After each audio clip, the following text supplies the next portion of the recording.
Dalawang mag-aaral mula sa grade 10 ng Bunuan Bukid National High School ang nagwagi ng gintong medalya para sa katatapos lamang na Global English Language Olympiad of Southeast Asia o GELOC.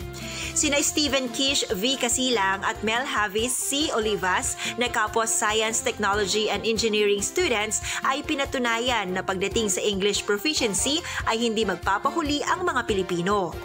Ayon kay Coach Michelle Falsted, puspusan ang naging paghahanda nila para sa naturang kompetisyon. But this time, yung dalawang bata na po ang naging systematic po sa akin, since meron na akong experience sa competitions with Asia Rope and Lucia. And so, nag-ask yung dalawang bata sa akin. So, ma'am, we would like to compete for this competition.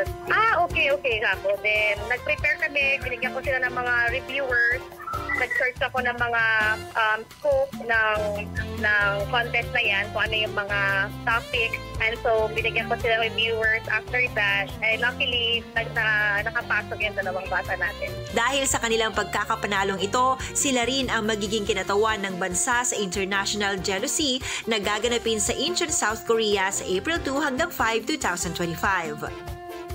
Maliban naman sa pagkakapanalo sa GELOC, talagang magagaling at aktibong mga mag-aaral na raw ang dalawa, kaya't sila rin ang kinatawan ng paaralan para sa Regional School Press Conference sa Dagupan City. Yeah, actually, dalawa silang, I can say, remove the prop.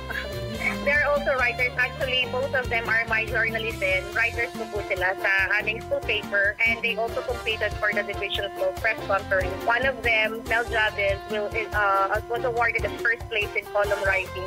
Tapos mag-represent din ng Dagupan for the RSEC, for the Regional School Press Conference. Buo naman ang suporta ng kanilang paaralan para sa patimpalak na ito na magdadala ng karangalan hindi lamang sa mga Dagupenyo, kundi para sa lahat ng Pilipino. Yan ang ating good news. Ako po si Idol Maya Tatak, IFM. IFM News. IFM News. IFM.